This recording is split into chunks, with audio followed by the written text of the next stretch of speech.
ছেড়ে দেওয়ার মধ্যে সুখ আছে। আর মনে করেন কেউ আপনি গালি দিয়েছে, তো আপনি অনেস্ট, আপনি সৎ এবং আপনি কোনো অন্যায় করেননি, আপনি মাজলুম, তারপরে আল্লাহর সন্তুষ্টির জন্য ছেড়ে দিলে, আচ্ছা ছাক কিছু দিয়েছে বা ওকে কিছু বললাম না, ছেড়ে দিল। এই ছেড়ে দেওয়ার মধ্যে যে এত সুখ, এটা আপনি বুঝতে পারবেন না। এই সুখটা উপলব্ধি করেছেন স্বয়ং রাসূল সাল্লাল্লাহু আলাইহি ওয়াসাল্লাম।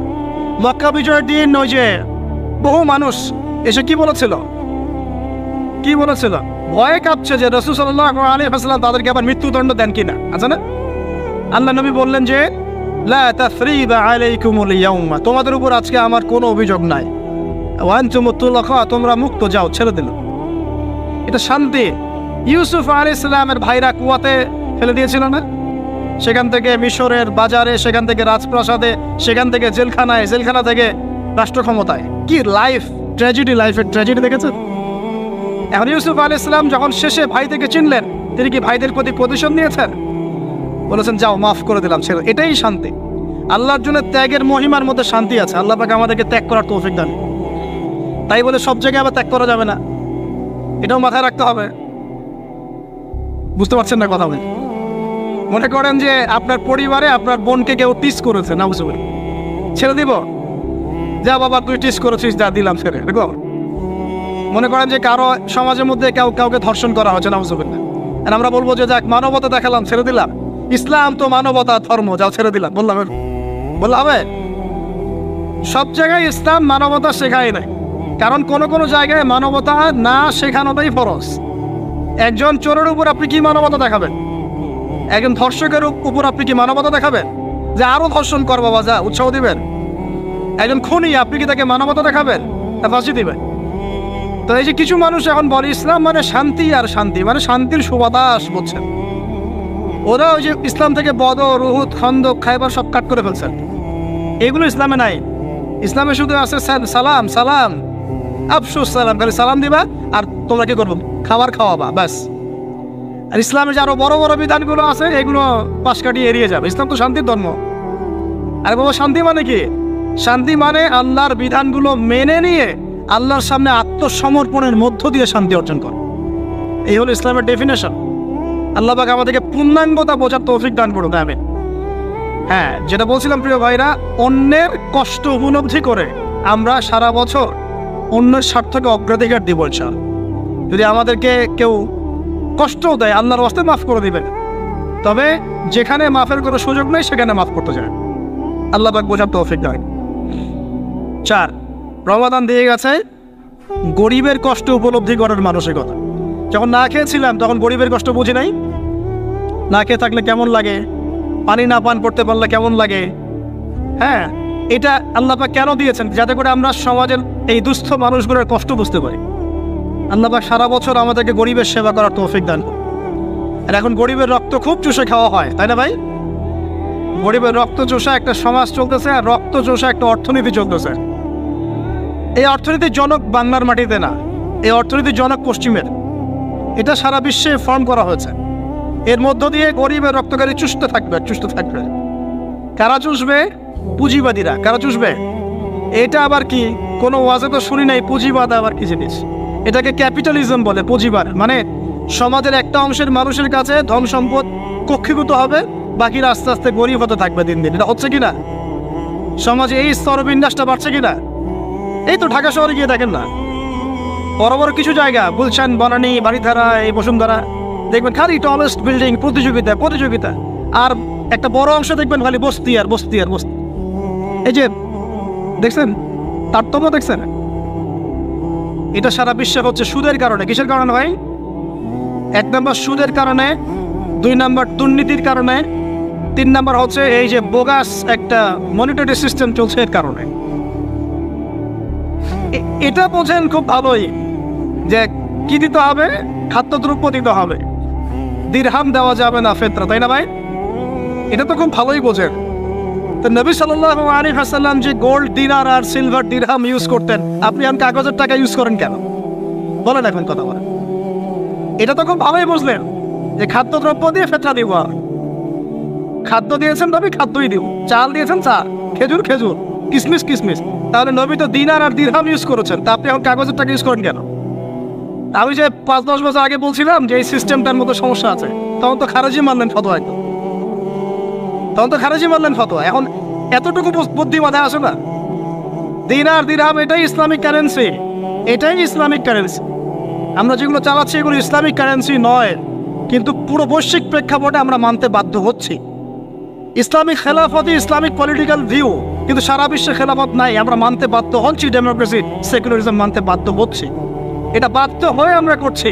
কিন্তু তাই বলে তো ইসলামিক জিনিস আর অন ইসলামিক জিনিস একাকার হয়ে যায় নাই, হয়ে গেছে। পর্দা, শরিয়া পর্দা পুরো উপর থেকে প্রতিষ্ঠা নাই, অনেকেই বেপর্দায় চলছে। আমরা তো বেপর্দা সমাজে চলতে বাধ্য হচ্ছে না? হচ্ছে কি না? এটা বাধ্য হয়ে আমরা করছি, কিন্তু কেউ কি মেনে নিয়েছে এটা? এই ইন্টেলেকচুয়াল ল্যাকিংসের কারণেই তো আজকে এই অবস্থা।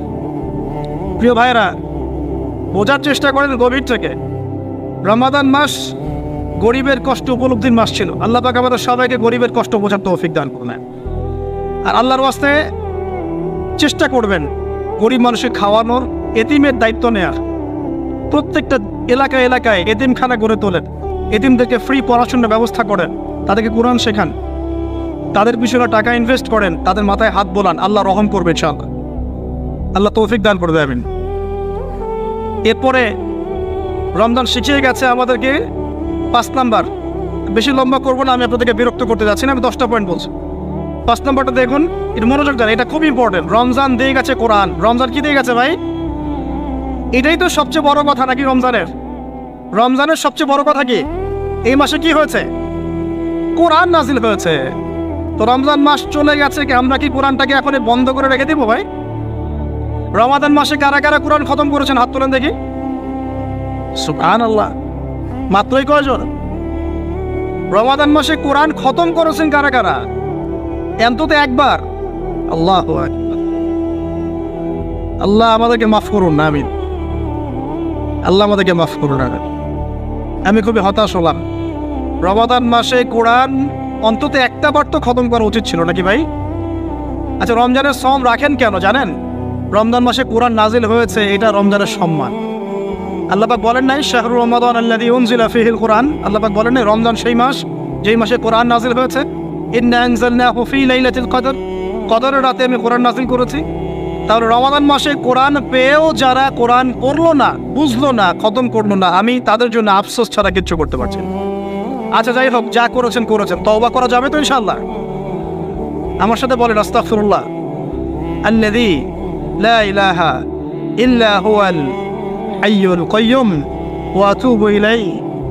আল্লাহ আমাদের সবাইকে কোরআন তেলাওয়াত করার তৌফিক দান করুন, সবাইকে কোরআন তেলাওয়াত শেখার তৌফিক দান করো। আর ভাই, যোগ্যতা অর্জন করে তো দিনের কাজ করতে হবে, আগে তো কোরআন তেলাওয়াত করা শিখতে হবে নাকি? আল্লাহ পাক সবাইকে কোরআন তেলাওয়াত শেখার তৌফিক দান করো, কোরআনের তাফসীরগুলো পড়ার তৌফিক দান করো। আল্লাহ পাক প্রতি মাসে কমপক্ষে একবার করে কোরআন খতম করার তৌফিক দান। আল্লাহর রাসূল রমজান মাসে কোরআন এক খতম করতেন। জিবরাইল আলাইহিস সালাম আসতেন, তিনি পড়তেন, তিনি শুনতেন, তিনি পড়তেন, তিনি শুনতেন। এভাবে তারা প্রতি রমাদানে কোরআন খতম করতেন কি না? তার মানে মাসে কোরআন খতম করা রাসূলের সুন্নাত না? আমরা কি এই সুন্নাতটা জীবিত করতে পারবো না ইনশাআল্লাহ? প্রত্যেক দিনে এক পারা করে পড়লেই হয়ে যায়। এক পারা মানে 20 পৃষ্ঠা। এই হাফেজি কোরআনের 20 পৃষ্ঠা, সময় লাগবে সর্বোচ্চ 1 ঘন্টা থেকে 1.5 ঘন্টা, সর্বোচ্চ 1 ঘন্টা থেকে 1.5 ঘন্টা। যারা হাফেজ তাদের সময় লাগে আধা ঘন্টাও না, আধা ঘন্টা। পারবো না ভাই ইনশাআল্লাহ? আল্লাহ পাক এই রমজান মাসের এই কোরআনকে সারা বছর আঁকড়ে ধরার তৌফিক দান করুন। এই কোরআন নাজিল হওয়ার পরেই আইয়ামে জাহিলিয়াত পরিবর্তন হয়েছিল। আবু জেহেলের শাসন পরিবর্তিত হয়ে মুহাম্মাদের শাসন হয়েছে। অতএব কোরআন থেকে বিমুখ জাতি কখনো দিন কায়েম করতে পারবে না। আল্লাহ পাক বোঝার তৌফিক দান করুন, আমিন। আমাদের যুবক ভাইরা একটু ওয়াদা করতে পারি তো ইনশাআল্লাহ সবাই কোরআন তেলাওয়াত করা শিখবো, প্রত্যেক মাসে 1 খতম দেবো ইনশাআল্লাহ, কোরআনের অর্থ পড়বো ইনশাআল্লাহ। না অর্থ পড়ার দরকার নাই, খালি প্রত্যেক হরফে 10 নেকি কামাই করবো, অর্থ পড়ার কোনো দরকার নাই ভাই? আচ্ছা যাক, কিছু মানুষ আবার রাগ করে অর্থ পড়তে বললে, কারণ স্বার্থ আছে। যদি আপনারা কোরআনের অর্থ পড়া শুরু করেন এবং হাদিসের চর্চা করা শুরু করেন, দিনই পড়াশোনা করা শুরু করেন, তখন তো অনেক ধর্ম ব্যবসা বন্ধ হয়ে যাবে। কথা বুঝতে পারছেন না মনে হয়? আপনারা যদি শিক্ষিত হওয়া শুরু করেন, কোরআনের A to Z অর্থ পড়া শেষ করেন, হাদিসগুলো পড়া শুরু করেন, ওলামায়ে কেরামের সাথে পরামর্শ করে বইপত্র পড়া শুরু করেন, হ্যাঁ, বিভিন্ন ইসলামিক কোর্সগুলো করতে থাকেন, আস্তে আস্তে আপনার যোগ্যতা বাড়বে, তখন তো আপনি কি করবেন না, ধর্মের নামে বিভ্রান্ত হতে চাইবেন না। অনেকের তখন ধর্ম ব্যবসাটা কি হবে, বন্ধ হয়ে যাবে। অতএব এই কারণে অনেকে চায় না যে মানুষ কোরআনের অর্থ বুঝুক। আমি আমার মন থেকে আপনাদেরকে রিকোয়েস্ট করছি, সবাই কোরআনের অর্থটা পড়ার চেষ্টা করেন। পারা যাবেন ইনশাআল্লাহ ভাই? আল্লাহ আমাকে তৌফিক দেখ, আপনাদের সবাইকে তৌফিক দেন। আর কমপক্ষে দিনে এক পারা করে কোরআন তেলাওয়াত করবেন। আল্লাহ মা বোনদেরকে তৌফিক দেখ, আপনাদের সবাইকে তৌফিক দেন। এটা হলো 5 নাম্বার। 6 লাইলাতুল কদর মনে আছে? কোন দশকে ছিল? আচ্ছা, কি মনে হয় আপনাদের এবার কদর কততম রাতে ছিল? কি মনে হয় বলেন তো, কে কি বলেন? বেজুর তো জানি, কার কার মনে হয় 21-এ ছিল? কার মনে হয় 23, 27, 29? কার কার কি মনে হয়? আমি আমার জীবনে, এবার আমি আমার অভিজ্ঞতা বলি, আমার জীবনে এইরকম রমাদান আমি কখনো কাটাই নাই। আমার কাছে মনে হয়েছে এই রমজানে আল্লাহ আমাদের প্রতি নারাজ হয়ে আছে। পুরো রমজান চলে যাচ্ছে, বৃষ্টি হচ্ছে না, এই সামান্য একটু বৃষ্টি। অথচ রমজান মাস আসার আগেই পরিবেশ ঠান্ডা হয়ে যেত না? আগে রমজান মাসে কন্টিনিউয়াসলি বৃষ্টি হতো, স্পেশালি শেষের দশকে অনেক বৃষ্টি হতো, এবং বৃষ্টি ছিল একটা আলামত যেটা দেখে আমরা চিনতে পারতাম যেটা কদরের রাত হতে পারে। এবার চেনাই যাচ্ছে না, খেয়াল করে দেখেন নাই? গরম, আর আমরা তো ঢাকায় ছিলাম, গরমের তীব্রতায় থাকা যাচ্ছে না, এসি থেকে বাইরে বেরিয়ে হওয়া যাচ্ছে না। আল্লাহ পাক নারাজ, ইস্তেসকার দোয়া করা হচ্ছে, বৃষ্টি হচ্ছে না। চিন্তা করতে পারেন? আর এমনও যুগ ছিল যে ওলামায়ে কেরাম, মানে দ্বীনের যারা রিপ্রেজেন্টেটিভ, আলেম ওলামা, মুত্তাকি পরহেজগার ব্যক্তিরা আনাচে কানাচে দোয়া করতো, সাথে সাথে বৃষ্টি নামা শুরু হতো। আমরা জীবনে শোনেন কেন হচ্ছে না?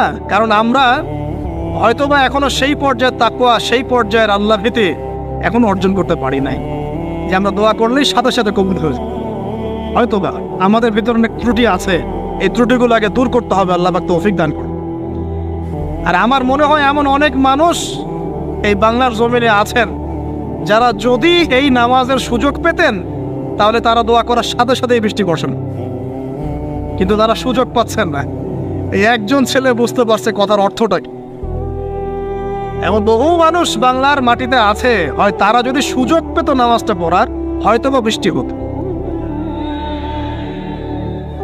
নাই বুঝলেন, একটু লেটে বোঝেন। আচ্ছা, বাংলাতে এমন অনেক মানুষ আছে যারা নীরবে নিভৃতে তাহাজ্জুদে আল্লাহর কাছে এত কান্নাকাটি করে, এত আমল করে, এত পরহেজগার মানুষ, তাদের দোয়ার বদৌলতে অনেক কিছু হয়। এটা আপনারা বিশ্বাস করেন? বিশ্বাস করতে হয়। আল্লাহ পাকের এই বান্দারা দুনিয়াতে আছে বলেই বহু কিছু হয়। আল্লাহর অনেক আযাব গজব আল্লাহ পাক উঠিয়ে নেন। আর এখন যে অবস্থা হয়েছে, আমরা সবাই বেশিরভাগই, আমরা সবাই বলবো না, বেশিরভাগই আমরা সুবিধাবাদী মুসলিম হওয়ার চেষ্টা করছি।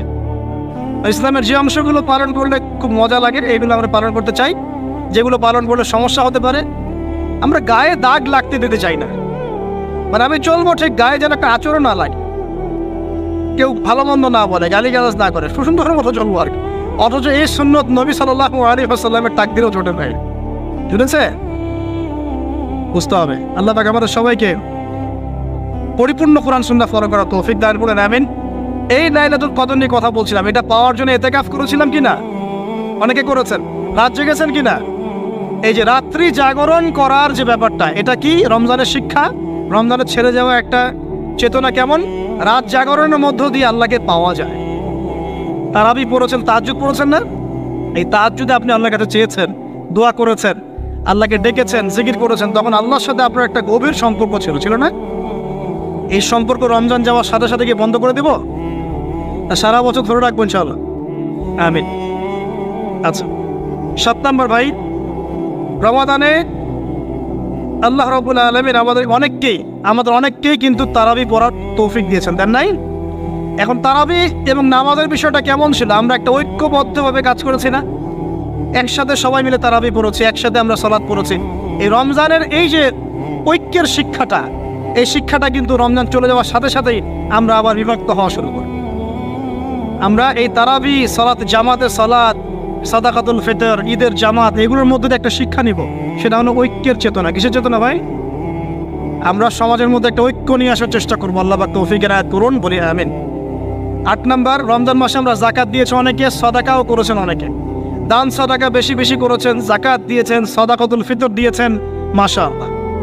এই কাজগুলো কেন করেছেন? যাতে সদাকার মধ্য দিয়ে আমাদের গুনাহগুলো মাফ হয়ে যায়। আল্লাহ পাক আমাদেরকে এই সদাকার ওসিলায় কালকে আমাদের মাফ করেন, আরো সে ছায়া দেন এবং জান্নাত দান করেন। এই দান সদাকার সিলসিলাটা, বেশি বেশি দান সদাকার সিলসিলাটা সারা বছর চালু রাখতে হবে, আল্লাহ পাক তৌফিক এনায়েত করেন। আর এই দান করার সময় খেয়াল রাখবেন দানের টাকা কোথায় যাচ্ছে, খেয়াল রাখবেন আপনার দানের টাকা যাচ্ছে কোথায়, খেয়াল রাখতে হবে। এগুলো সমস্যা চলছে না সমাজে। দান কোথায় করবেন খেয়াল রাখবেন, কোন জায়গায় দান করলে আপনার দানটা সঠিকভাবে ইউটিলাইজ করা হবে এবং ইসলামের পথে এটা কাজে লাগানো হবে, এটা খেয়াল রাখবেন আপনার দানটা সঠিকভাবে ব্যয় হচ্ছে কিনা। এই জন্য আমি পরামর্শ দিই, আগে আপনি আপনার আত্মীয়দের হক আদায় করেন, গরিব আত্মীয় স্বজনকে বেশি বেশি দান করার চেষ্টা করেন, তাদেরকে যাকাত দেওয়ার চেষ্টা করেন। এরপর ফি সাবিলিল্লাহ, দিনের কাজগুলো যেগুলো হয়, দিনের মসজিদ, দিনের মাদ্রাসা, দিনী মেহনত, দিনী অ্যাসোসিয়েশন, দিনী কোনো প্রজেক্ট, এইগুলোতে আপনি বেশি বেশি দান খয়রাত করার চেষ্টা করেন। আল্লাহ পাক তৌফিক দান করেন। আমি 8 নম্বর 9, তারাবি, তাহাজ্জুদ নামাজ, এগুলো আমাদের ঐক্যের চেতনা শিখিয়েছে। আমরা শাওয়াল মাস আসার সাথে সাথে যেন এগুলো ভুলে না যাই। এবং ওই যে প্রথমে বলেছিলাম যে রমাদান মাসে কেবলা পরিবর্তন হয়েছে, একটা নতুন জাতির উত্থান ঘটেছে, মানে ইহুদি খ্রিস্টান জাতির সাথে আমরা বিচ্ছেদ ঘোষণা করেছি। এখন সারা বছর আমরা যেন তাদের কৃষ্টি কালচার এগুলো ফলো করা শুরু না করি। কেবলা পরিবর্তনটা মানে কি? মানে ওদের সাথে আমরা চলবো না, আমরা নতুন কেবলা নিয়ে এসেছি, নতুন জাতি আমাদের। এখন আমরা কি আমাদের জীবনের বিভিন্ন ক্ষেত্রে আমরা কি ওদের আদর্শ, ওদের নীতি, ওদের রীতি এগুলো ফলো করতে পারি? পারি না। যদি কেউ করি তাহলে কেবলা পরিবর্তন অর্থ আমরা বুঝতে পারি নাই। এটা আমাদের খুব ভালো করে আয়ত্ত করতে হবে। আর সর্বশেষ যে কথাটা বলতে চাই সেটা হলো, রমাদান মাসে ওই যে বদরের যুদ্ধ হয়েছিল, মনে আছে? ওই যে প্রথমে বলেছিলাম, তো বদরের যুদ্ধটা ছিল জালেমের বিরুদ্ধে মাজলুমের অবস্থা। আবু জাহেলরা জালেম ছিল না, নবী সাল্লাল্লাহু আলাইহি ওয়াসাল্লাম তারা মাজলুম ছিলেন না। এই যে মাজলুমের লড়াই জালেমের বিরুদ্ধে, এটা সারা বছর কন্টিনিউ থাকতে হবে। এটা কেমন? আমাদের সবার নফসই এখন জালেম, জালেম কি না? নফস তো চায় উড়ে বেড়াতে, আল্লাহর বিধান মানতে চায় না, নামাজ পড়তে চায় না, দান সদকা করতে চায় না, যাকাত দিতে চায় না, সব দুনিয়াবি বিষয়ে ব্যস্ত থাকতে চায়। নফসকে আগে কন্ট্রোল করেন, নফসের জুলুমগুলো আগে দমন করেন। পরিবারে বহু জালেম আছে না? পরিবারের মধ্যে জুলুম বন্ধ করেন, তারপরে আস্তে আস্তে অর্থনীতি ব্যবসায় আসেন, এখানে জুলুম আছে না? এই জুলুম বন্ধ করার চেষ্টা করেন। তারপরে সমাজের মধ্যে অনেক জুলুম হয় না, এই জুলুমগুলো বন্ধ করার চেষ্টা করেন। বদরের চেতনা মানে হচ্ছে সর্বস্তরের জুলুমের বিরুদ্ধে মাজলুমের একটা অবস্থান। এই চেতনা রমজান শিখিয়েছে। তো প্রিয় ভাইরা, এই রমাদান চলে গেছে ঠিকই, আমাদের কাছে দিয়ে গেছে প্রথমত শাওয়ালের 6 রোজা, রাখবো তো ইনশাআল্লাহ। দিয়ে গেছে আমাদেরকে তাকওয়া অবলম্বনের মাধ্যমে আল্লাহ ভীতি অর্জন করবো তো ইনশাআল্লাহ। রমাদান দিয়ে গেছে আমাদের সবাইকে যে আমরা গরিবের কষ্ট উপলব্ধি করার চেষ্টা করব, আল্লাহ পাক তৌফিক এনায়েত করুন, আমিন। 4 নম্বর রমজান দিয়ে গেছে আল্লাহর জন্য ত্যাগের একটা মহিমা। আমরা আল্লাহ পাকের জন্য জীবনের সর্বস্তরে ত্যাগ স্বীকার করার মানসিকতা লালন করবো ইনশাআল্লাহ। তো এই যে ঘুমটা আপনি ঘুমাচ্ছেন, ইনশাআল্লাহ আপনার ঘুমটা কি হচ্ছে? ইবাদত হচ্ছে না? আলহামদুলিল্লাহ। আলেম যারা, তাদের ঘুমও ইবাদত।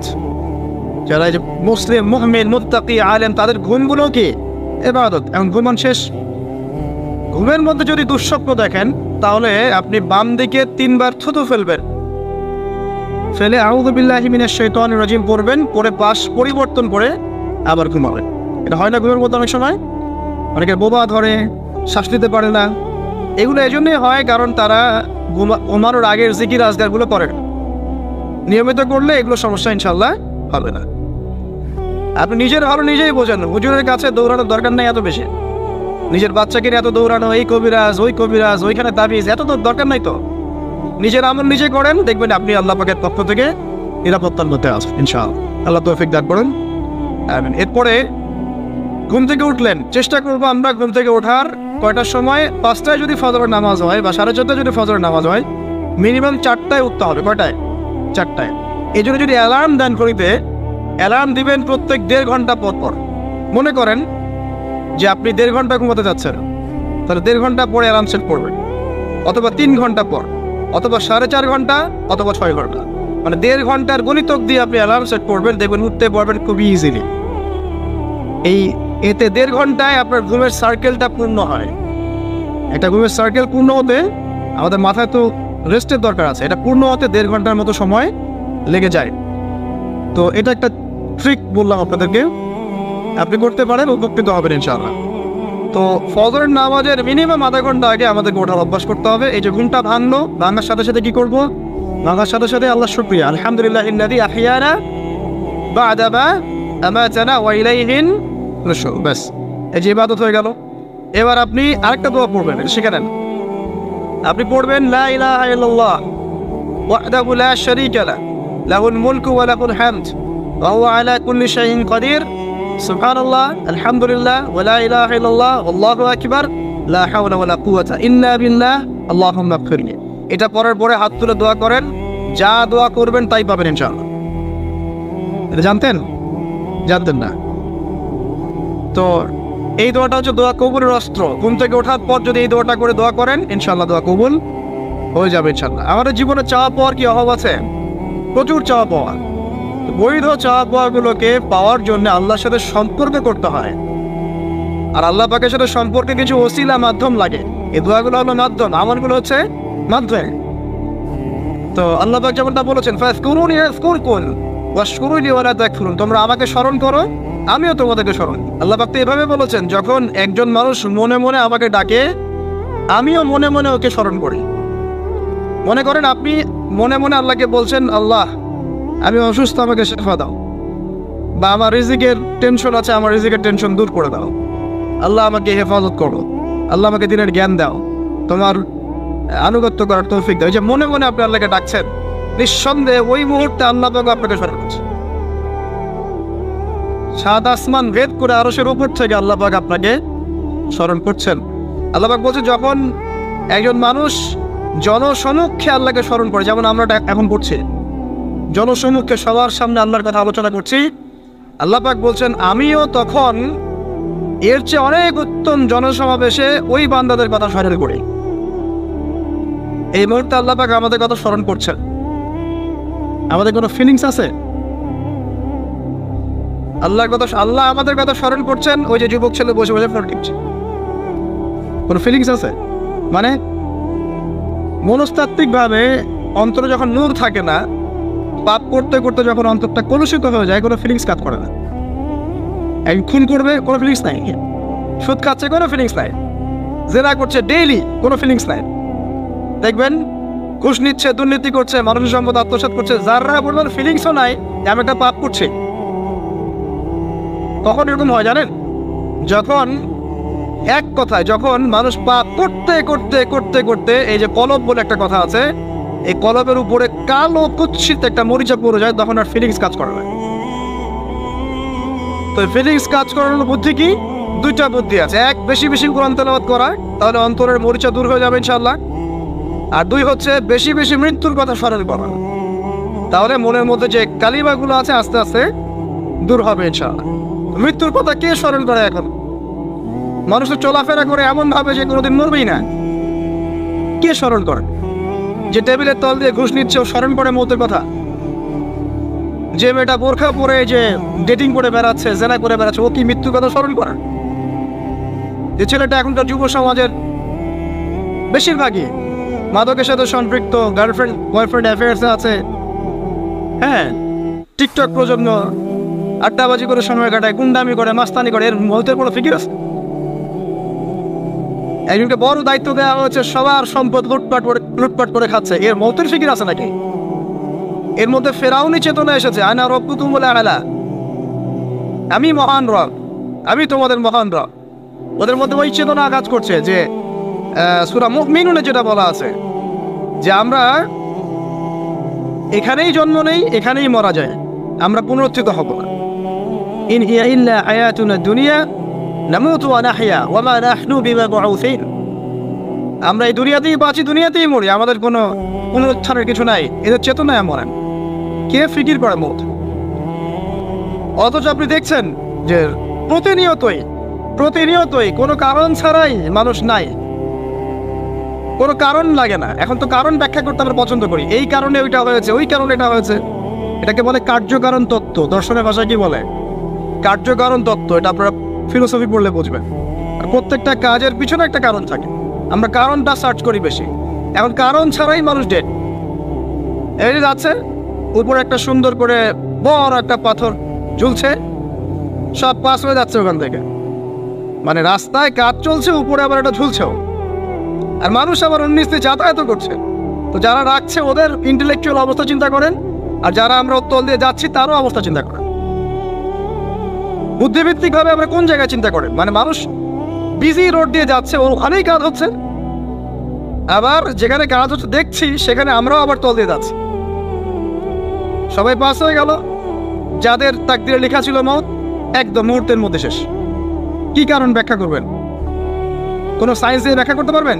পারবেন না। ওই ময়মনসিংহে ওই যে মহিলারা যাচ্ছে, ট্রাক মেরে চলে গেল, মহিলার পেট থেকে বাচ্চা ফুটে ফেটে পেট ফেটে বাচ্চা বের হয়ে গেল, বাচ্চা জীবিত, মা ডেড। সায়েন্স দিয়ে ব্যাখ্যা করতে পারবেন? এটাই তাকদির। একেই বলে তাকদির, যেটাকে সায়েন্স দিয়ে ব্যাখ্যা করা যায় না, বিজ্ঞান দিয়ে ব্যাখ্যা করা যায় না। এরকম ঘটনা কত ঘটছে অহরহ। দুজন বসে আছে, হাজব্যান্ড ওয়াইফ, হাজব্যান্ডের যাওয়ার কথা, হাজব্যান্ড ওয়াইফের গাড়িতে বসছে, আর ওয়াইফ হাজব্যান্ডের গাড়ি ড্রাইভ করছে। আর এই হাজব্যান্ডের দুশ্মন যে ছিল, সে টার্গেট করেছিল যে ওই লোকটাকে গুলি করে মারবে রাস্তায়। যেহেতু ওয়াইফ হাজব্যান্ডের গাড়ি ড্রাইভ করছে, রাস্তায় ওয়াইফ ডেড, হাজব্যান্ড জীবিত। তাকদির।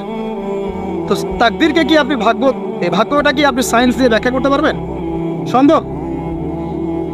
অহরহ এরকম মৌতের ঘটনা ঘটছে। তারপরেও দেখবেন যুবকদের এই বিলাসিতা, এই মানে আড্ডাবাজি, মেয়েদের পিছনে ঘোরা, এই যে মাদক সেবন করা, টিকটক করা, বুদ্ধি প্রতিবন্ধী প্রজন্মের মতো, এগুলো থামছে না। কোনো শিক্ষাই তারা নিতে যাচ্ছে না। বয়স হয়ে গেছে, অনেক বয়স, দেখবেন ওই যে চায়ের দোকানে বসে ক্যারাম খেলছে। বুড়া মানুষ, তার হায়াতের কতদিন বাকি আছে আল্লাহ ভালো জানেন। দেখবেন বিতিব্বি কোনো টেনশনই নাই, ক্যারাম বোর্ড খেলছে, ওখানে লুডো খেলছে। দেখেন আর যে আপনাদের গ্রামাঞ্চলে যে চায়ের স্টলগুলো আছে, দেখবেন ওই যে টিভি ছেড়ে রেখে দিবে, ঘন্টার পর ঘন্টা টিভি চলছে, মানুষ চা খাবে 1 কাপ আর টিভি দেখবে 5 ঘন্টা। ওর যে হায়াতের কোনো মূল্যই তার কাছে নাই, যে আল্লাহ পাক তাকে একটা সময় দিয়ে পাঠিয়েছেন, কোনো ফিলিংসই নাই। অথচ মানুষ প্রতিদিন, দিনে রাতে, প্রত্যেক দিন মানুষ অহরহ মারা যাচ্ছে। যাদের ভিতরে মৌতের চিন্তা আছে তারা কিন্তু পাপ কম করলেও ফিরে আসে আল্লাহর দিকে, কারণ তাদের প্রতি মৌতের ফিকির আছে। আর যাদের মৃত্যুর কোনো চিন্তা নাই, তারা এই রাজনীতি বলেন, অর্থনীতি বলেন, সমাজনীতি বলেন, আর এই পরিবার আর ধর্ম বলেন, সমস্ত ক্ষেত্রে পাপ করে বেড়াবে, কোনো ফিকির নেই। আল্লাহ পাক আমাদেরকে মৌতের ফিকির করার তৌফিক দান করুন, এবং পরকালের জীবনটাকে আসল জেনে দুনিয়ার কাজগুলো করার তৌফিক আল্লাহ পাক দান। আসেন, তো এবার আপনি শুকরিয়া আদায় করছেন, আলহামদুলিল্লাহ ইল্লাযী আহইয়ানা বা'দা মা আমাতানা ওয়া ইলাইহিন নুশুর। আধা ঘন্টা আগে ঘুম থেকে উঠেছেন, এখন কি করবেন? বাথরুমে যাচ্ছেন। এই বাথরুম করাটাকে দুনিয়াবি কাজ না, এই কাজটা ইবাদত হবে যদি আমি ঢোকার সময় বাম পা দিয়ে ঢুকি আর বলি, কি বলি? আল্লাহুম্মা ইন্নী আউযু বিকা মিনাল খুবসি ওয়াল খাবাইস। এখন বাথরুম করতে আপনার 10 মিনিট লাগুক, আর 15 মিনিট লাগুক, আর 5 মিনিট লাগুক, এই পুরো সময়টা নেকি পাবে না। সুবহানাল্লাহ। আর কি চাই? বের হবো, এখন বের হওয়ার সময় কি বলবো? উফরানাকা, নেকি পাচ্ছেন। একটা দোয়া আছে, আলহামদুলিল্লাহ ইল্লাযী আযহাবা আনিল আযান ওয়া আফানি উফরানাকা। এবার আপনি ওযু করবেন। ওযুটা ধীর স্থিরভাবে করবেন, তাড়াহুড়া করবেন না। ওযুর প্রত্যেকটা অঙ্গ প্রত্যঙ্গ 3 বার করে ধোয়ার চেষ্টা করবেন। শুধু মাথা মাসে হবে কয়বার? 1। ওযু করার পরে আপনি হাত তুলে আল্লাহর কাছে দোয়া করুন। ওই সময়টা কখন? রাত 4টা থেকে 4:30 বাজে, তাই না? তার মানে আল্লাহ রাব্বুল আলামিন এখন প্রথম আসমানে আছেন। কিভাবে আল্লাহ পাক আছেন সেটা আল্লাহর উপর ছেড়ে দেন, আমাদের এটা নিয়ে ব্যাখ্যা করার দরকার নাই, চিন্তাও করার দরকার নেই। আল্লাহ পাক বলেছেন আমি নেমে আসি, বাস নেমে আসি। এত বেশি বুদ্ধিজীবী হওয়ার দরকার নাই। খুব বেশি বুদ্ধিজীবী হয়ে গেলে আমার মানুষ খেয়ে হারিয়ে ফেলেন, অত দরকার নাই। শুনেছি মেরেছি, ব্যাস যথেষ্ট। আল্লাহ পাক নেমে আসেন, কি বলেন? আল্লাহ বলেন যে কেউ কি আছো আমার কাছে কিছু চাইবে, আমি দিব। কেউ কি আছো যে আমাকে ডাকবে, আমি তোমার ডাকে সাড়া দেব? কেউ কি আছো আমার কাছে কোনো কিছু দোয়া করবে? হ্যাঁ, হাজত আছে, আমি পূরণ করে দেব। এভাবে আল্লাহ পাক ফজর পর্যন্ত বলতেই থাকেন। বলেন তো, আমাদের কোনো ফিকির আছে? আমরা সবাই ঘুমাই কয়টা? 1টায়, না 2টায়, না 3টায় ম্যাক্সিমাম এখনকার। আমি যে বিষয়টা নিয়ে কথা বলছি এটা খুবই কঠিন। 9টা থেকে 10টার মধ্যে বা 11টার মধ্যে ঘুমাতে হবে, এটা খুবই কঠিন বিষয় এখনকার জেনারেশনের কাছে। এর জন্য প্রথম যে কাজটা সেটা হলো রাত্রেবেলা স্মার্টফোন আর চালানো যাবে। এসার নামাজ শেষ, ফোন একদম ডয়ারে লক করে রাখতে, কিচ্ছু করার নাই। এটা না করতে পারলে আপনি ঘুমাতে পারবেন না, ঘুমাতে পারবেনই না। এবং এরপর দিনে আসছি, তখন বলছি দিনে কিছু কাজ আছে, দিনের কাজগুলো যদি আমরা ঠিকঠাক মতো করি তাহলে রাতে তাড়াতাড়ি ঘুম আসবে ইনশাআল্লাহ। যদি না করি তাহলে ঘুম আসবে না। তো শেষ রাতে আল্লাহ পাক আসমানে নেমে আসেন, প্রথম আসমানে, এবং এই আহ্বান করতে থাকেন। তাই ওই সময় ওযু করার পরেই আপনি হাত তুলে আল্লাহর কাছে দোয়া করা শুরু করেন। আপনার যত চাওয়া পাওয়া আছে আল্লাহর কাছে ঢেলে দেন, ইনশাআল্লাহ আল্লাহ রাব্বুল আলামিন আপনাকে খালি হাতে ফেরাবেন না ইনশাআল্লাহ। আল্লাহ পাক তো এমন করে বলেছেন যে কেউ হাত তুলেছে আল্লাহর কাছে আর আল্লাহ পাক সেটাকে খালি ফিরিয়ে দিবেন, এটাতে আল্লাহ লজ্জা বোধ হয়। কথা বুঝতে পারছেন? আমাদের যাদের অনেক সম্পদ আছে বা সামর্থ্য আছে এবং মন আছে বড়, তাদের কাছে যখন কেউ সাহায্য চায় আপনার খালি ফিরাইতে লজ্জা লাগে না? আপনার মনে হয় না যে চাইলো এত করে কিভাবে না করে ফিরাই? আছে না এমন মানুষ? আছে না? আসলে দান সৎকা করার জন্য সম্পদ লাগে না, দান সৎকা করার জন্য মন লাগে। কি লাগে? মন লাগে। দেখুন অনেক কোটি আল্লাহ আছে মানুষ দান সৎকা করতে পারে না, জাকাতই তো দেয় না, দান সৎকা করবে সে। বাংলাদেশে যত কোটিপতিগুলো আছে সবার থেকে জাকাত নেওয়া শুরু করলে এদেশে কোনো দারিদ্রতা বলে কিছু থাকবে না ইনশাআল্লাহ, থাকবেই না। এটাই বাস্তব। কে উদ্ধার করবে সেই টাকা? ইমাম মাহাদি আসলে করবে ইনশাআল্লাহ, ঈসা ইবনে মারিয়াম আসলে করবে ইনশাআল্লাহ। তখন কে জাকাত না দিয়ে পার পায় তাই দেখা যাবে। একটা ব্যক্তি পাওয়া যাবে না জাকাত না দিয়ে পার পায়। অবশ্য তখন এমন একটা যুগ আসবে যে মানুষ জাকাতের টাকা নিয়ে ঘুরবে, কিন্তু নেওয়ার মতো মানুষ নাই, সবাই সচ্ছল। আল্লাহ পাক সেই সুদিন ফিরায় আনুক, আমিন। এটা বলছিলাম যে সৎকা করার জন্য মন লাগে, আবার টাকা লাগে না। এখন আসেন, কেউ যদি আমাদের কাছে এভাবে চায় আমরা খালি ফিরাতে লজ্জাবোধ করি। আল্লাহ পাক বলছেন যে আমার কাছে যখন বান্দা কিছু চায় তার হাতটাকে আমি খালি ফিরাই দেবো, এটাতে আমি লজ্জাবোধ করি। দোয়া করলে কয়েকটা বিষয় একটা হবেই, হয় আপনি সাথে সাথে সেটা পাবেন, না হলে একটু দেরিতে পাবেন, না হলে আল্লাহ পাক সেটা জমা করে রাখবেন পরকালের জন্য। পরকালে যখন আপনি দাঁড়াবেন আল্লাহর সামনে, আল্লাহ বলবেন দুনিয়াতে তুমি এই বিষয়গুলো চেয়েছিলে, আমি দুনিয়াতে দেই নাই, পরকালে তোমার জন্য সঞ্চিত রেখেছি, এখন না। তখন মানুষ কি বলবো জানেন? আমরা বলবো যে আল্লাহ দুনিয়াতে কিছুই যদি না পাইতাম, আজকেই সব দিত তাহলেই হবে। তো বেশি বেশি দোয়া করার অভ্যাস তৈরি করেন, বেশি বেশি দোয়া করেন। দোয়াই ইবাদত, আর দোয়া বলে ইবাদত, দোয়াই ইবাদত। দোয়া করতে থাকেন, ইনশাআল্লাহ দেখবেন আল্লাহর সাথে আপনার সম্পর্ক গাঢ় হবে। যার সাথে আল্লাহর সম্পর্ক যত বেশি গাঢ় হবে ইনশাআল্লাহ সে তত বেশি পরকালের বাসিন্দা হবে, দুনিয়ার বাসিন্দা কম হবে। আল্লাহ পাকে নূর এবং মারিফত অর্জন করতে পারবে ইনশাআল্লাহ তাআলা। এবারে আমরা কি করব? এবার মিনিমাম 2 রাকাত নামাজ পড়ার চেষ্টা করেন। রাতের সালাত 2 রাকাত করে আপনি 2, 4, 6, 8, 10, 12, 20 পড়তেই থাকতে পারেন, কোনো সমস্যা নাই। কিন্তু মিনিমাম 2 রাকাত নামাজ তাহাজ্জুদ আপনি পড়ার চেষ্টা করেন। পড়া যাবে না? আর নামাজটাকে তাড়াহুড়া করবেন না, কাইন্ডলি আল্লাহর ওয়াস্তে তাড়াহুড়া করুন। রিল্যাক্সে কেরাত করেন, রুকুতে সময় দেন, সেজদায় সময় দেন, 2 সেজদার মাঝখানে সময় দেন, শেষ বৈঠকে দোয়াগুলো করেন, তারপর ধীরে স্থিরভাবে সালাম ফিরান, হাত তুলে দোয়া করেন, সময় দেন। কারণ আমি কি বলছি, সূরা জারিয়াতে 56 নম্বর আয়াতে আল্লাহ পাক বলেছেন দুনিয়াতে পাঠিয়েছি শুধু আল্লাহর ইবাদত করার জন্য। তো যে কারণে এসেছি এটাতে এত তাড়া কিসের? অনেক মসজিদে নামাজ পড়লে মনে হয় ইমাম সাহেবকে বলি যে আপনার কি পেশাব পায়খানার চাপ নিয়ে নামাজ পড়ান? এমন অনেক মসজিদে নামাজ পড়েছি, মনে হয় ইমাম সাহেবকে ডেকে একটু কানে কানে বলি যে ভাই আপনার কি পেশাব পায়খানার চাপ আছে? আর 4 রাকাত নামাজ 3 মিনিটে শেষ, 4 রাকাত নামাজ 4 মিনিটে শেষ। এত তাড়াহুড়ার কি আছে? হ্যাঁ, জামাতে নামাজ সংক্ষিপ্ত করতো, তাই বলে কি এত সংক্ষিপ্ত নাকি রুকু করার টাইম পাওয়া যায় না, সেজদা করার টাইম পাওয়া যায় না? নামাজে ধীর স্থিরতা এবং খুশুটা খুব ইম্পর্টেন্ট। নামাজে কোথায় হাত বাঁধলেন এটা নিয়ে তর্ক না করে নামাজের একাগ্রতা, মনোযোগ কতটুকু আসছে এটা নিয়ে তর্ক করেন। ভিতরের রূহটাই আসল, আধ্যাত্মিকত্বটাই আসল। হ্যাঁ, একজন ভাই হাত বেঁধেছে মনে করেন এখানে, কেউ বেঁধেছে এখানে, এটা নিয়ে ঝগড়া করেন। দেখেন নামাজে কতটুকু ফোকাস, মনোযোগ কতটুকু থাকছে, কতটুকু নামাজে আপনি দোয়া করতে শিখছেন, সেজদায় আল্লাহকে পাইতে শিখছেন। নামাজ পড়ে কি ফিল হচ্ছে যে আমি আল্লাহর সাথে কথা বলছি, আল্লাহ আমার কথা শুনছেন? আমরা তো মেকানিক্যাল নামাজ অভ্যস্ত এখন। মানে দুনিয়ার কাজের চাপ এত বেশি, জাস্ট মসজিদে যাবো, ঢুকবো, বেরো, চলে আসবো, হাজিরা দিতে আসছি মনে হয়, সিগনেচার করবো চলে যাব। আপনি এমন এত তারা কিসের ভাই? ওমা খালাকতুল জিন্না ওয়াল ইনসা ইল্লা লিয়াবুদুন, শুধু ইবাদত করার জন্যই সৃষ্টি করেছে তোমাদেরকে। তো মসজিদে তো তাড়াহুড়া কেন? রিল্যাক্স থাকেন, মসজিদে রিল্যাক্সে নামাজ পড়েন, সময় নেন। ফজরের নামাজ পড়ার আগে আপনি বাসার থেকে 2 রাকাত সুন্নত পড়ে আসতে পারেন, এটা আরেকটা ভালো আমল। কারণ নবী সাল্লাল্লাহু আলাইহি ওয়াসাল্লাম সুন্নত নামাজগুলো কি করতেন? বাসায় করতেন। এতে বাসার মধ্যে বরকত হবে, শয়তান দূর হয়ে যাবে। এই যে তাহাজ্জুদ আপনি 2, 4, 8, 10 যত পারেন পড়েন, মিনিমাম 2 রাকাত পড়েন, স্থিরভাবে পড়েন। নামাজ শেষ করে আবার আল্লাহর কাছে দোয়া করেন, দেখবেন যে ইনশাআল্লাহ আপনার দোয়া কবুল হবে। আর দোয়া যে কবুল হয় এটা আপনি নিজেই বুঝতে পারবেন, নিজেই বুঝবেন, কারো কাছে যাওয়া লাগবে না।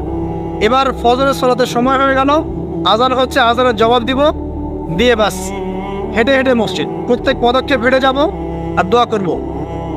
কি দোয়া করব? যে আল্লাহ আমাকে নূর দান করো। কি দান করো?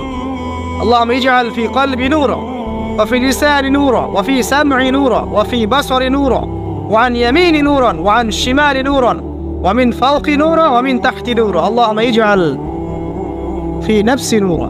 মানে এর অর্থ হচ্ছে আল্লাহ আপনি আমার ডানে বামে সামনে পিছনে শরীরে আত্মায় দেহে সবখানে আল্লাহ আপনার নূর দান করুন। নূর কেন? কারণ দুনিয়ার মধ্যে অনেক অন্ধকার, অন্ধকার না, সব জাহিলিয়াতের অন্ধকার। এখানে পথ চলতে হলে নূর লাগবে, আলো লাগবে। এটা কে দিবে? আল্লাহ দিবে। কবর বড় অন্ধকার, ওখানে থাকতে হলে ভালোভাবে কি লাগবে? আলো লাগবে। হাসরের মাঠ অন্ধকার, ওখানে ভালোভাবে থাকতে হলে কি লাগবে? আলো লাগবে। এই জন্য নামাজে যাওয়ার সময় অন্ধকার সময় এই দোয়াগুলো করতে হয়। আর তার আগে একটা কথা বলতে ভুলে গেছি, বাসা থেকে যে বের হচ্ছেন তখন কি পড়বেন? কি পড়বেন? বিসমিল্লাহি তাওয়াক্কালতু আলাল্লাহ ওয়ালা হাওলা ওয়ালা কুওয়াতা ইল্লা বিল্লাহ। এটা পড়ে বের হলে শয়তান দূরে চলে যাবে, ফেরেশতা আপনার কাছে চলে আসবে। এবার নামাজে আসলাম, জামাতের সাথে নামাজ পড়বেন, ফজরের নামাজ, এবং ফজরের সালাতের কেরাতটা লম্বা করার চেষ্টা করুন। এটা সুন্নাত, ফজরের সালাতের কেরাত লম্বা করার সুন্নাত। এবং নামাজ শেষ হওয়ার সাথে সাথেই উঠেও চলে যাবেন না। নামাজ শেষ, এবার আপনি ওখানে বসে থাকবেন, বসে বসে জিকির আজকারগুলো করবেন। কি কি জিকির করবেন আমি কয়েকটা আপনাদেরকে শিখিয়ে দিচ্ছি, বাকিগুলো আপনারা কিতাব থেকে শিখে নেবেন। সালাম ফেরানো শেষ, প্রথমে একবার আল্লাহু আকবার, তারপর 3 বার আস্তাগফিরুল্লাহ আস্তাগফিরুল্লাহ আস্তাগফিরুল্লাহ। এরপরে পড়বেন আল্লাহুম্মা আনতাস সালাম ওয়া মিনকাস সালাম তাবারাকতা ইয়া যাল জালালি ওয়াল ইকরাম পড়বেন। তারপর আল্লাহুম্মা আইন্নি আলা যিকরিক ওয়া শুকরিকা ওয়া হুসনি ইবাদাতিক। এরপরে পড়তে পারেন আয়াতুল কুরসি, যেটা একটু আগে বলেছি, তাসবিহাত সুবহানাল্লাহ আলহামদুলিল্লাহ আল্লাহু আকবার 33 পরে কালিমা শাহাদা, অথবা 10-10-10 পড়ার দলিল আছে। এরপরে পড়বেন সুবহানাল্লাহি ওয়া বিহামদিহি আদাদা খালকিহি ওয়া রিদা নাফসিহি ওয়া জিনাতা আরশিহি ওয়া মিদাদা কালিমাতি 3 বার, এটা 3 বার। তারপর 3 কুল 3 বার করে, সূরা ইখলাস 3 বার, ফালাক 3 বার, নাস 3 বার, সূরা হাশরের শেষ 3 আয়াত একবার। এরপরে পড়বেন সাইয়্যিদুল ইস্তিগফার, মানে সমস্ত ইস্তিগফারের শ্রেষ্ঠ ইস্তিগফার। এটা কোনটা? আল্লাহুম্মা আনতা রাব্বি লা ইলাহা ইল্লা আনতা খালাকতানি আনা আবদুক ওয়া আনা আলা আহদিক ওয়া ওয়াদিক মাস্তাতা'তু আউযু বিকা মিন শাররি মা সানা'ত আবুউ লাকা বিনি'মাতিকা আলাইহি ওয়া আবুউ বিযানবি ফাগফিরলি ফাইন্নাহু লা ইয়াগফিরু যুনুবা ইল্লা আনতা। এটা যে পড়বে সকালে পড়ে যদি রাতের মধ্যে মারা যায় জান্নাত ইনশাআল্লাহ, আবার সন্ধ্যায় পড়ে যদি সকালের আগে মারা যায় জান্নাত ইনশাআল্লাহ। এত বড় অস্ত্র, এত বড় একটা সুযোগ। এরপরে পড়বেন আমার পছন্দের কয়েকটা, আউযু বিকালিমাতিল্লাহি তাম্মাতি মিন শাররি মা খালাক 3 বার। এটা যদি আপনি পড়েন আপনি দৃশ্য অদৃশ্যের ক্ষতি থেকে বেঁচে থাকবেন ইনশাআল্লাহ। দুষ্ট জিন শয়তান আপনার কোনো ক্ষতি করতে পারবে না ইনশাআল্লাহ। আর একটা খুবই শক্তিশালী দোয়া আছে, সেটা হলো বিসমিল্লাহিল্লাযী লা ইয়াদুররু মা ইসমিহি শাইউন ফিল আরদ ওয়ালা ফিস সামা ওয়া হুয়াস সামিউল আলিম 3 বার করে। এইটা যে পড়বে, এই যে জিন বলেন, ভূত বলেন, যে পেতনি বলেন, যেগুলো আমরা ভয় পাই, ঠিক আছে, চোখ লাগা বলেন, বদনজর বলেন, যা যা আছে, হিংসুকের হিংসা, কোনো কিছুই আপনার কোনো ক্ষতি করবে না। এবং ইনশাল্লাহ আপনি হঠাৎ মৃত্যুবরণ থেকে বেঁচে থাকবেন ইনশাল্লাহ। হঠাৎ মৃত্যুবরণ, এটা কিন্তু সবার জন্য নিয়ামত না, এটা সবার জন্য নিয়ামত না। তারপরে আসেন, এরপর পড়বেন 10 বার লা ইলাহা ইল্লাল্লাহ ওয়াহদাহু লা শারীকা লাহু লাহুল মুলক ওয়া লাহুল হামদ ওয়া হুয়া আলা কুল্লি শাইইন কাদির। এটা 10 বার পড়লেও হবে। আর যদি 100 বার পড়তে পারেন তাহলে আপনার চেয়ে বেশি নেকি কেউই অর্জন করতে পারবে না। যদি 100 বার এই দোয়াটা কেউ পড়ে সারাদিনে, লা ইলাহা ইল্লাল্লাহু ওয়াহদাহু লা শারীকা লাহু লাহুল মুলক ওয়া লাহুল হামদ ওয়া হুয়া আলা কুল্লি শাইইন কাদির, ওই দিন শয়তান তার কাছে আসবে না। 100 গুনাহ আমলনামা থেকে কেটে দেওয়া হবে, 100 নেকি লিখে দেওয়া হবে, এবং আল্লাহর কাছে দিন শেষে একটা তালিকা পেশ করা হয়, আজকের দিনে কে কি আমল করেছে, এই তালিকায় তার নাম দেখবেন সবার আগে আছে। ওই ব্যক্তির নামও থাকতে পারে যে 100 বারের চেয়ে বেশি পড়েছে, তখন তার নাম আগে চলে যাবে, এর নামটা পরে চলে আসবে। কথা বুঝতে পারছেন? মিনিমাম 100 বার পড়তে পারলে খুব ভালো হয়, যদি না পড়েন কমপক্ষে কয়বার? 10 বার। আসেন এরপরে পড়বেন 10 বার দরুদ শরীফ, আল্লাহুম্মা সাল্লি আলা মুহাম্মাদ ওয়া আলা আলি মুহাম্মাদ, যেটা আছে দরুদ ইব্রাহিম, এটা পড়তে পারেন, অথবা ছোট করে পড়তে পারেন আল্লাহুম্মা সাল্লি ওয়া সাল্লিম আলা নবিয়িনা মুহাম্মদ, এটা পড়লেও হবে, অথবা আল্লাহুম্মা সাল্লি আলা মুহাম্মাদ ওয়া সাল্লিম, এতটুকু পড়লেও ইনশাআল্লাহ আকাদায় হয়ে যাবে। 10 বার যে ব্যক্তি দরুদ পড়ে সকালে সন্ধ্যায়, নবী সাল্লাল্লাহু আলাইহি ওয়াসাল্লাম তার জন্য পরকালে সুপারিশ করবেন ইনশাআল্লাহ। যদি আমরা নবীজির সুপারিশ পেতে চাই, দরুদের কোনো বিকল্প নাই, বেশি বেশি দরুদ পড়তে থাকেন, তার সুন্নাহ অনুসরণ করেন, বেশি বেশি দরুদ পড়তে থাকেন, মিনিমাম সকালে 10 বার, সন্ধ্যায় 10 বার, ইনশাআল্লাহ আল্লাহ নবী সুপারিশ করবেন ইনশাআল্লাহ তাআলা। আরেকটা আছে রাদিতু বিল্লাহি রাব্বান ওয়া বিল ইসলামি দীনান ওয়া বি মুহাম্মাদিন সাল্লাল্লাহু আলাইহি ওয়াসাল্লাম নবিয়্যা, এর একটা বড় ফজিলত আছে। কি ফজিলত? যে ব্যক্তি এই দোয়াটা সকাল সন্ধ্যা 3 বার করে পড়ে, কিয়ামতের মাঠে আল্লাহ পাকের উপর হক হয়ে যাবে, ওয়াজিব হয়ে যাবে, আল্লাহ ওই ব্যক্তিকে সন্তুষ্ট করে দেবেন ইনশাআল্লাহ। সন্তুষ্ট করে দিবেন মানে কি? ইনশাআল্লাহ সে জান্নাতে যাবে। আরেকটা আছে, এটা বলে শেষ করি, হাসবি আল্লাহু লা ইলাহা ইল্লাহু আলাইহি তাওয়াক্কালতু ওয়া হুয়া রাব্বুল আরশিল আযীম, এটা পড়তে হবে 7 বার। কয়বার? 7 বার। তাহলে কি হবে? আপনার দুনিয়া আখিরাতের যে চাওয়া পাওয়াগুলো আছে, এর জন্য আল্লাহ পাকই আপনার জন্য যথেষ্ট হয়ে যাবে ইনশাআল্লাহ, কাউকে লাগবে না। এইগুলা ফরজ নামাজ মানে ফজরের নামাজ জামাতে পড়ার পরে বসে বসে এইগুলো করতে থাকবেন। যদি দোয়া আগে করা হয়, নামাজে মোনাজাত যেটা হচ্ছে আমাদের সমাজে, এটা যদি আগে করে ফেলা হয়, তাহলে দোয়ার পরে বসে থাকবেন, বসে বসে এগুলো পড়তে থাকবেন। যদি পারেন ইশরাকের নামাজটা পড়ে মসজিদ থেকে বের হতে পারেন। ইশরাকের নামাজ মানে ফজরের সূর্য উঠে যাওয়ার পরে 2 রাকাত নফল পড়ে যে ব্যক্তি যাবে বাসায়, মানে প্রথমে ফজরের নামাজ জামাতে পড়েছে, জিকির আজকার করেছে, ইশরাকের সময় হয়েছে, নামাজ পড়ে বের হলো, এই ব্যক্তির আমল নামায় একটা কবুল হজের নেকি দেওয়া হবে, একটা কবুল উমরার নেকি দেওয়া হবে। এগুলো খুবই সহজে আমল করা যায়। এরপরে আপনি বাসায় ফিরে গিয়ে বা মসজিদেই কোরআন তেলাওয়াত করবেন। আমরা কোরআন তেলাওয়াত করব। কোরআন তেলাওয়াত করবেন 1 পারা, 1 পারা পারেন না অর্ধেক পারা, অর্ধেক পারা পারেন না 5 পৃষ্ঠা, 5 পৃষ্ঠা পারেন না কমপক্ষে 1 পৃষ্ঠা পারবেন না, 1 পৃষ্ঠা করে হলেও প্রতিদিন কোরআন তেলাওয়াত করতে হবে। পারবেন না ইনশাআল্লাহ? প্রত্যেক হরফে 10 নেকি পাবেন। কোরআন আপনার পক্ষে সুপারিশ করবে ইনশাআল্লাহ, এবং এই কোরআন আপনাকে ছায়া দিবে, সূরা বাকারা আলে ইমরানের মতো ছায়া দিবে কিয়ামতের মাঠে। এবং এটা নবী সাল্লাল্লাহু আলাইহি ওয়াসাল্লাম যেটা বলেছেন, আল কোরআন হুজ্জাতুল লাকা ওয়া আলাইক, এটা তোমার পক্ষে সাক্ষী দিবে অথবা বিপক্ষে সাক্ষী দিবে। তো কোরআন তেলাওয়াত করবেন। এরপরে আমরা কি করি?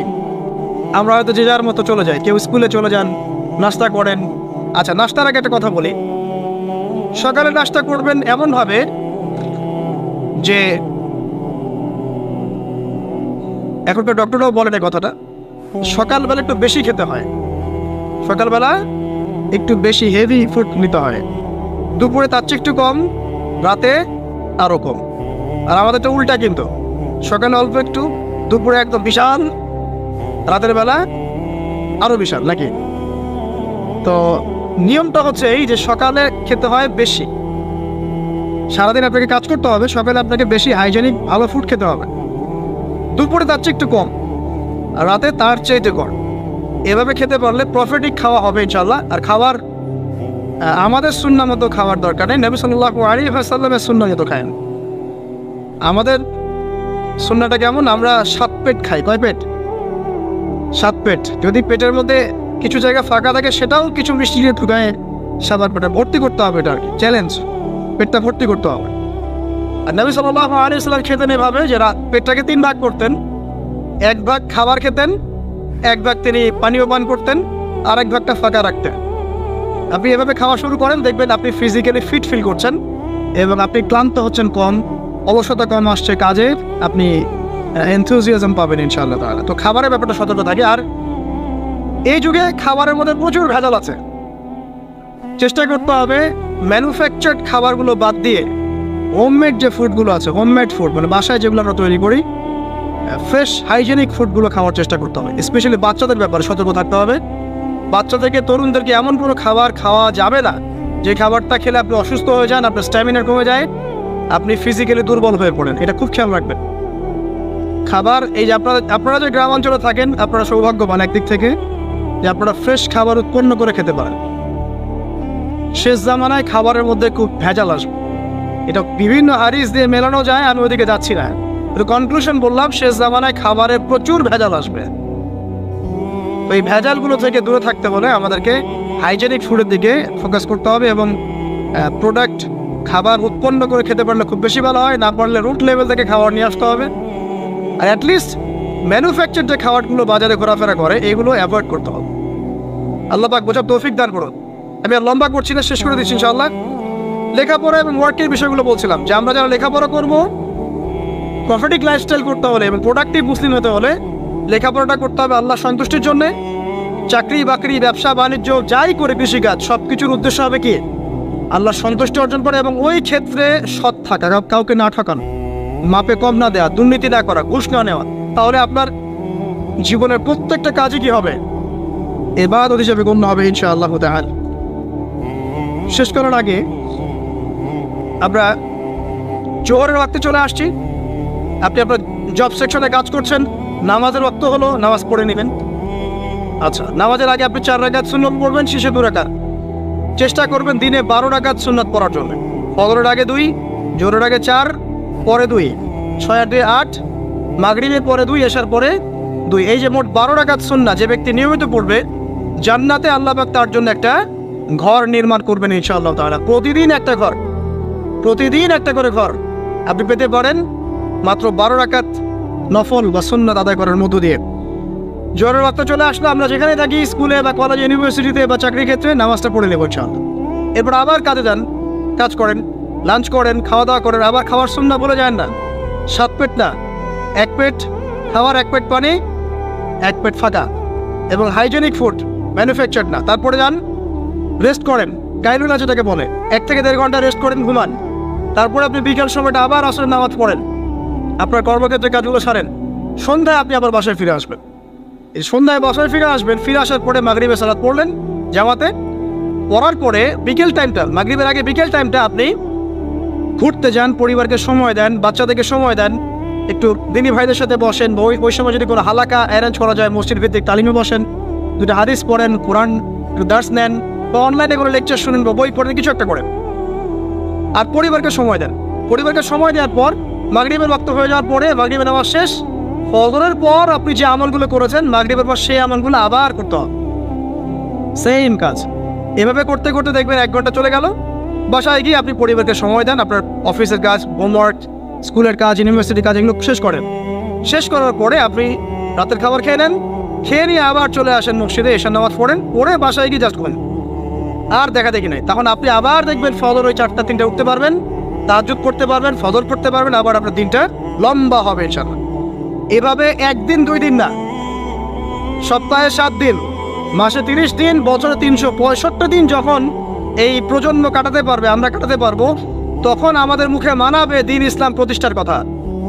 তার আগে আমাদের মুখে এসব কথা মানায় না। এখন আমাদের মুখে এসব কথা এখন মানাচ্ছে না, কারণ আমরা তো আমলই করছি না, আমাদের ঈমান আকীদা ঠিক নাই, আমাদের প্রফেটিক লাইফস্টাইলই তো নাই, নবী সাল্লাল্লাহু আলাইহি ওয়াসাল্লামের মতো লাইফস্টাইলই তো নাই আমাদের।